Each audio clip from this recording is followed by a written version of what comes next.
Halo, ketemu lagi. Kita akan belajar lagi bersama Kang Kun. Jangan lupa nanti tolong subscribe, kemudian klik loncengnya dan juga like ya. Terima kasih. Yuk kita mulai saja pembahasan kali ini. Yang akan kita bahas kali ini adalah tentang usaha, energi, dan daya. Di video kali ini, saya akan membahas tentang usaha. Nah, perhatikan di sini ada gambar-gambar yang berkenaan dengan usaha. Ya, di sini ada orang sedang bermain roller coaster, ya. Nah, ini bisa naik ke atas, kemudian turun lagi, gitu ya. Nah, kemudian yang ini juga ada gambar orang yang sedang mengangkat besi, gitu ya. Ini terlihat, ya, dia memindahkan dari lantai hingga ke atas ya, sampai di atas kepalanya. Itu tentu membutuhkan energi ya, sehingga dia sudah melakukan usaha nih ya. Nah, kemudian yang ini juga ada lagi gambar orang bermain skateboard tuh sampai ke atas dia ya. Nah, kemudian dia akan turun lagi ke sini, kemudian naik lagi ke sana gitu ya. Nah, oke. Kita mulai ke materi saja ya. Usaha itu apa? Usaha itu adalah energi yang dipindahkan dari atau ke suatu benda. Kita bisa mengatakan bahwa usaha itu adalah hasil perkalian skalar antara gaya F dan perpindahan S yang terjadi. Nah, coba kita perhatikan gambar berikut ini ya. Nah, di sini ada sebuah gambar ya, lantai, kemudian di atasnya ada suatu benda di sini ya. Kemudian benda ini awalnya diam, kemudian ditarik oleh sebuah gaya ya ke kanan F sehingga benda ini berpindah. Nah, berpindah ke sini nih. Nih, yang putus-putus garisnya. Nah, ini. Nah, kalau kita lihat dari awal di sini, akhirnya di sini, maka kita lihat dari sini ke sini itu adalah sebuah perpindahan. Dalam fisika kita sebut sebagai S ya, perpindahan. Nah, kalau seperti ini, nah usahanya itu adalah besarnya W-nya itu usaha work ya, itu sama dengan F dikali dengan S ya. F-nya itu adalah gaya ya yang searah dengan perpindahannya. Perpindahannya kan ke sini nih. Nah, F-nya juga searah ke sana kan. Jadi F dikali dengan S aja langsung gitu. Nah, keterangannya W itu adalah usaha, satuannya Joule, F-nya adalah gaya yang searah perpindahan N, kemudian S-nya itu adalah perpindahan, satuannya meter gitu ya. Nah, selanjutnya kita akan melihat bagaimana sebuah gaya yang melakukan usaha, tetapi gaya itu tidak searah dengan perpindahannya. Nah, contoh misalkan ini ada seseorang anak yang sedang menarik mainannya. Di sini ada mainan kereta ya, membentuk sudut alfa gitu ya. Sebagian buku menyebutnya theta ya, menyebutnya theta, tapi tidak ada masalah, itu tergantung dalam penulisannya aja seperti apa. Ini ada sebuah lantai, kemudian di atasnya ada sebuah benda ditarik oleh gaya yang ternyata gayanya ini membentuk sudut theta ya. Nah, jadi tidak mengarah ke sana gitu ya. Nah, kalau bentuknya seperti ini, maka F ini harus diproyeksikan ya ke dalam sumbu X dan sumbu Y ya. Sumbu X dan sumbu Y. Kita coba lihat sekarang, kita proyeksikan ke sumbu X. Nah, biasanya kalau diproyeksikan ke sumbu X namanya fx, betul. Ya, fx-nya apa? Lihat di sini. Ingat, ini adalah tetanya. Kalau ini membentuk segitiga, maka di depan teta adalah yang ini. Ini kan yang dicari yang fx ini, yang biru ini ya. Nah, ini namanya fx. Nah, karena dia ini sebelahnya nih ya. Sebelahnya kalau sampingnya sudut, maka cos. Jadi ingat cos sami, cosinus samping bagi miring gitu ya. Jadi ini samping sama miring. Sampingnya fx, miringnya f. Jadi fx f cos theta. Ini waktu pelajaran vektor ya kemarin. Nah, bagaimana pada sumbu y? Pada sumbu y kita proyeksikan ke sana ya. Nah, jadi fy itu sin ya. sin. Sin dari mana? Ini theta di sini, ini kan theta sama juga dengan di sini. Maka ini teh depan. Nah, ini depan. Kalau depan adalah sin. Sin demi sinus, depan bagi miring. Nah, sekarang berpindahnya kemana? Dia berpindah dari sini ke sini. Nih, dia berpindah, ditarik ke sana. Kan ini anaknya berjalan ke kanan kan. Sampai sinilah sebagai pemisalannya. Nah, ini ada kita tarik garis ya, putus-putus untuk menentukan titik awal dan titik akhir. Nah, ini dia berpindah sejauh S. Nah, kalau seperti ini, ingat tadi adalah di usaha ini adalah gayanya itu adalah gaya yang searah dengan perpindahan. Jadi bukan F yang ini atau bukan F yang ini, bukan, tetapi Fx. Nah, ini Fx ini nih. Maka rumusnya itu menjadi seperti ini. W sama dengan Fx dikali S. Nah, Fx-nya kita ganti nih, F cos theta. Nah, S-nya ini. Jadi W sama dengan F cos theta. Biasanya menulisnya seperti ini. W sama dengan Fs cos theta. Nah, kita coba ke contoh soal. Sebuah benda yang beratnya 10 Newton berada pada bidang datar. Pada benda tersebut bekerja sebuah gaya yang mendatar sebesar 20 Newton sehingga benda berpindah sejauh 50 cm.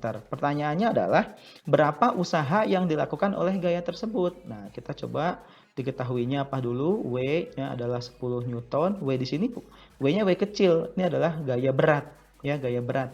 Nah, F adalah 20, kemudian S-nya adalah 50 cm, kalau dikemeterkan jadi 0,5 meter ya. Nah, ditanyakan W usaha. Nah, kita W-nya adalah F kali S. F-nya 20, S-nya adalah 0,5 meter, jadi 10 Joule ya. Gampang ya. Sekarang ke contoh soal yang kedua. Nah, ada sebuah balok bermasa 10 kg ditarik dengan gaya 50 Newton sehingga berpindah sejauh 8 meter. Jika tetanya itu dia membentuk sudut 60 derajat dan gesekan antara balok dan lantai itu diabaikan.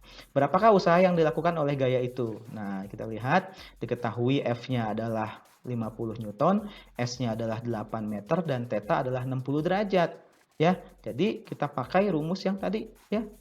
W sama dengan F cos theta kali S atau Fs cos theta sama saja. Nah, ini F-nya masukkan 50, cos-nya adalah cos 60 derajat ya. Kemudian S-nya adalah 8, ini 50, cos 60 adalah setengah, ini kalikan jadi 200 Joule. Gaya sebesar 80 Newton bekerja pada sebuah benda. Nah, jika arah gaya membentuk sudut 30 derajat terhadap bidang horizontal dan benda berpindah sejauh 50 meter, maka tentukan besarnya usaha yang dilakukan oleh benda tersebut, ya, gitu ya. Nah, di sini ada clue-nya, akar 3 itu adalah 1,7 ya. Kita lihat penyelesaian diketahui F-nya adalah 80 Newton, S-nya 50 meter, theta-nya adalah 30 derajat. Nah, ditanyakan W-nya berapa? Coba kita lihat gambarnya dulu. Ini ada sebuah benda, ini adalah sumbu X, dia membentuk sudut 30 derajat, ditarik dengan F-nya 80 Newton. Nah, dia berpindah sejauh 50 meter ya. Nah, maka langsung saja W sama dengan F cos 30, ya ini 30 derajat, kali S, jadi 80, kali setengah akar 3, kali 50, sama dengan 2000 akar 3. Tadi akar 3-nya adalah 1,7, dikalikan saja jadi 3400 Joule. Ke contoh soal yang keempat. Sebuah benda meluncur di atas papan kasar sejauh 5 meter. Jika benda mendapat perlawanan gesekan dengan papan sebesar 100 Newton. Jadi ini sudah diketahui gaya gesekannya adalah 100 Newton. Nah, maka tentukan besarnya usaha yang dilakukan oleh gaya gesek. Oh, jadi yang dimintanya itu adalah usaha yang dilakukan oleh gaya gesek dalam menahan papan gitu ya. Dalam menahan benda yang meluncur di papan.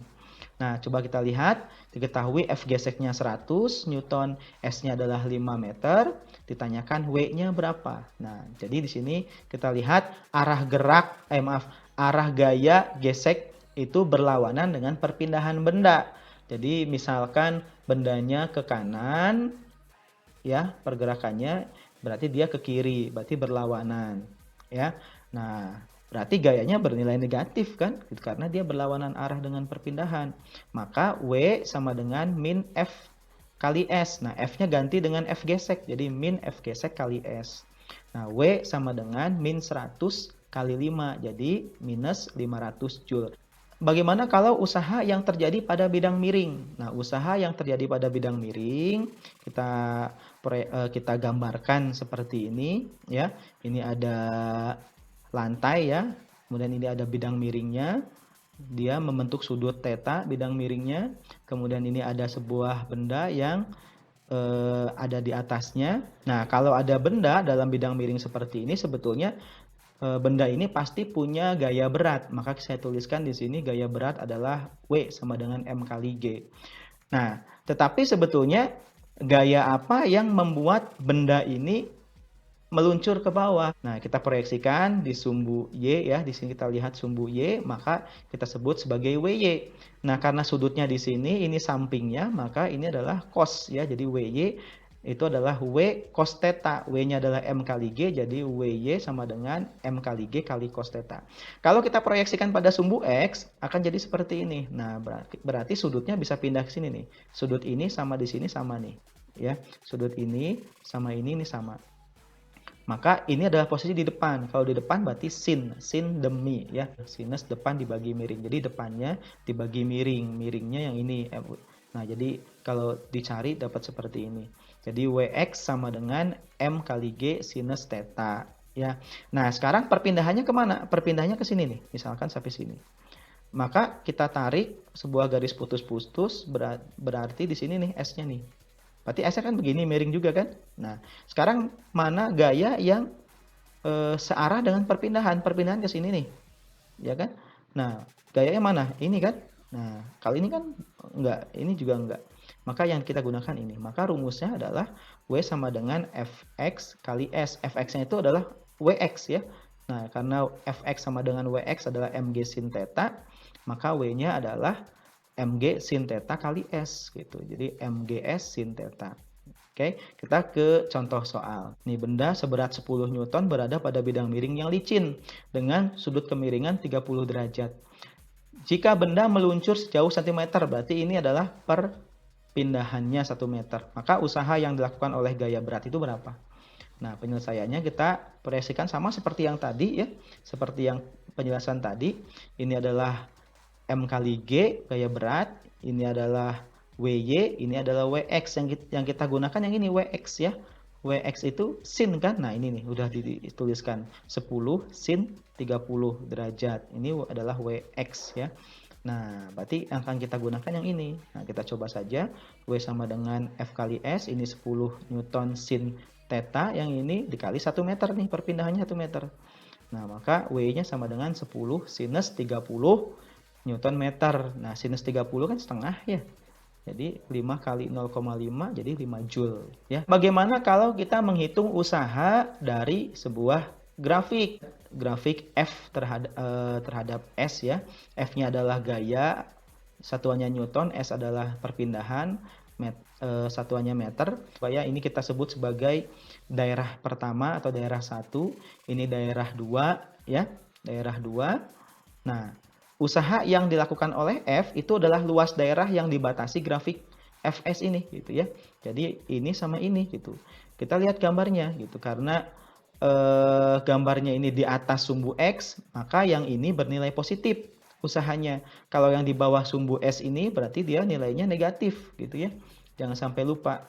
Jadi nanti rumusnya itu adalah tinggal usahanya sama dengan luas yang pertama ini dikurangi dengan luas yang kedua yang ini. Jadi luas trapesium dikurangi luas segitiga. Jangan sampai lupa rumus trapesium dan rumus segitiga. Nah, sekarang bagaimana kalau ada usaha oleh banyak gaya gitu ya. Jadi kalau banyak gaya sebetulnya banyak usaha gitu ya. Nah, jadi gaya dapat bekerja secara serentak pada sebuah benda. Jadi satu benda ada yang menarik, ada yang diberi gaya dari kanan, dari kiri, dorong atas, dorong depan gitu. Mungkin kejadian seperti itu. Nah, maka bagaimana caranya? Kita lihat dulu. Kalau misalkan kondisi yang seperti itu, kita bisa menggunakan rumus seperti ini. Ya, W sama dengan fx1 tambah fx2 tambah fx3 tambah, jadi ini penjumlahan f, jadi ada f itu jumlahkan semua. Contoh misalkan f-nya ke kanan semua berarti positif positif positif positif semua. Kalau misalkan ke kiri berarti ke kiri semua berarti negatif negatif semua. Kalau ada ke kanan dan ke kiri berarti ke kanan itu positif, yang ke kirinya itu negatif. Cuma gitu aja. Terus dijumlahkan, kemudian hasilnya tinggal dikalikan dengan S. Jadi rumusnya seperti ini. Atau mungkin kita cari dulu usaha dari masing-masing gaya itu. Gaya 1 dia melakukan usaha, kemudian gaya 2 melakukan usaha, gaya 3 melakukan usaha. Nah, jumlahkan aja, itu juga sama. Boleh seperti itu. Yang harus dicatat adalah pakai patokan itu sesuai dengan kesepakatan. Tetapi biasanya nih kebanyakan kalau ke atas dan ke kanan ya, itu dia bernilai positif. Nah, kalau ke kiri atau ke bawah itu bernilai negatif. Sekarang kita ke contoh soal. Perhatikan gambar berikut nih, ya, ada sebuah gambar seperti ini. Ya, gambar seperti ini ya, berarti gambarnya dari 0 kemudian naik ke sini, kemudian ke sini, kemudian ke sini gitu ya. Nah, ini selama X. Kalau yang tadi itu S. S itu perpindahan. Kalau dalam sumbu X boleh saja dituliskan dengan X ya. Jadi perpindahan juga sama seperti itu pada sumbu X. Nah, ya. Nah, jadi ada sebuah balok mengalami gaya F yang arahnya sejajar dengan sumbu X. Nah, gaya yang bekerja ini merupakan fungsi perpindahan. Hitunglah usaha yang dilakukan oleh gaya tersebut ketika balok berpindah. Nah, jadi dari 0 ke sini, berarti ini bentuknya apa nih? Segitiga ya. Nah, terus dari yang B-nya dari 0 ke sini ke 3. Nih, bentuknya trapesium. Nah, kita coba lihat. Nah, usaha dari 0 ke X-nya 0 ke X-nya sama dengan 1 meter. Nah, berarti bentuknya segitiga ya. O, A, D. Berarti tinggal hafalkan rumus segitiga, luas segitiga. Jadi luas segitiga itu setengah alas kali tinggi. Setengah alasnya ini nih, alasnya nih 1 meter dikali tingginya 4, dari sini ke sini 4 nih. Ya, jadi ini tinggal dicoret saja, berarti setengah kali 1 ya setengah kali 4 berarti 2 Joule. Gampang ya. Nah, sekarang yang B. Usaha dari 0 ke 3, dari sini sampai ke sini nih. Bentuknya kan trapesium ya. Nah, berarti kita harus mencari luas trapesium. Masih ingat nggak rumus luas trapesium? Nah, inilah saya kasih aja ya. Jadi usaha B itu yang ini ya. Ini WA berarti usaha yang A, maksudnya untuk memudahkan pencarian saja dalam perhitungan. Nah, jadi ini ruas trapesium, sisi pendek ditambah sisi panjang nih, sisi pendek ditambah sisi panjang dibagi 2 dikali dengan tinggi gitu kan ya. Jadi sisi pendeknya adalah 1 meter dari sini ke sini, dari sini ke sini kan, dari 1 ke 2 kan berarti kan cuma 1 meter nih. Nah, ditambah 3 dari sini ke sini 3 nih. Nah, berarti 1 tambah 3 dibagi 2 dikali 4 ya. Jadi tinggal 4/2 dikali 4 hasilnya adalah 8. Oke, gampang ya. Nah, itu saja mungkin untuk sesi kali ini ya. Itu semua tentang usaha ya. Mudah-mudahan bermanfaat. Silahkan kalau kalian suka di like, silahkan komen di bawah kalau ada pertanyaan-pertanyaan. Jangan lupa yang belum subscribe, subscribe dulu. Terima kasih.